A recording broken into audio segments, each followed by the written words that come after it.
నమస్తే, నా పేరు ఉమా మహేశ్వరి అండి. మీకు హిందీ నేర్పిద్దాం అనుకుంటున్నాను. ఇప్పటివరకు నా వీడియోస్ చూశారు కదండి.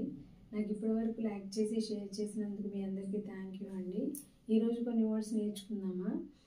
ఈరోజు నేర్చుకునే వర్డ్స్ కూడా మీకు నచ్చుతాయి అనుకుంటున్నాం. ఈరోజు మన లెసన్ వచ్చి టైం తీస్ అంటే 33 అని. రండి లెసన్లోకి వెళ్ళిపోదాం. మీరు ఎలా వచ్చారు అంటే ఆప్ కైసే ఆయే. మీరు ఎలా వచ్చారు అనేవాడిని మనం హిందీలో ఆప్ కైసే ఆయే అంటాం.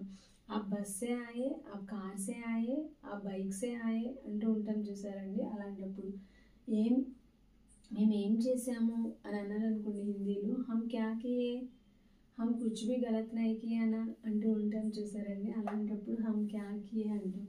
మా వలన ఇబ్బందా అని అనేవాడిని మనం హమారే లియే దిక్కత్ హై, हमारे लिए कोई आपको प्रॉब्लम है, हमारे लिए कोई खतरा आते हैं అనేటప్పుడు ఈ వర్డ్ యూజ్ చేస్తూ ఉంటాం.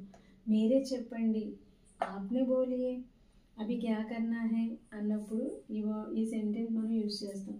నేను చెప్పేశాను, मैंने बोल दिया అంటే నేను చెప్పేశాను అని.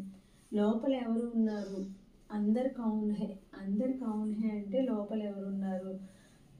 అందరు కుచ్ హై, అందరు కోయి హై, అందరు కౌన్ హై అంటూ ఉంటాం చూసారండి. అలాంటప్పుడు ఈ సెంటెన్స్ వాడుతూ ఉంటాం. నీకు ఏం కావాలి అన్నామనుకోండి, తుమ్హే క్యా చాహియే అంటే నీకేం తేవాలి అని. ముజే బనానా చాహియే, ముజే దోశ చాహియే, ముజే ఇడ్లీ చాహియే అంటూ ఉంటాం చూసామండి. అలాంటప్పుడు రోజు ఎందుకు వస్తారు, హర్ దిన్ క్యోం ఆతే హై అంటే రోజు ఎందుకు వస్తారు. आप 2 दिन के बाद आओ అలా అనేటప్పుడు ఇది వాడుతూ ఉంటాం. మీకు ఎన్ని కావాలి అని అంటూ ఉంటాం చూసారండి. आपको कितने चाहिए అంటే మీకు ఎన్ని కావాలి. मुझे 1 चाहिए, मुझे 2 चाहिए అలా అనేటప్పుడు క్వశ్చన్ కింద పనికి వస్తూ ఉంటుంది. మీతో ఎవరు ఉన్నారు, आपसे कौन है అంటే మీతో ఎవరు ఉన్నారు. आपसे बेटा है, आपसे बच्ची है, आपसे लड़की है అంటూ ఉంటాం చూసారండి. అలాంటప్పుడు ఇది యూజ్ చేస్తాం. రాత్రిపూట లేదు, రాత్కి సమయం నహీ హై అంటే రాత్రిపూట లేదు అని. చూసారు కదండి. ఈరోజు మరికొన్ని వర్డ్స్ నేర్చుకున్నాం కదా. మీకు ఇది నచ్చినట్లయితే షేర్ చేయండి, సబ్స్క్రైబ్ చేయండి.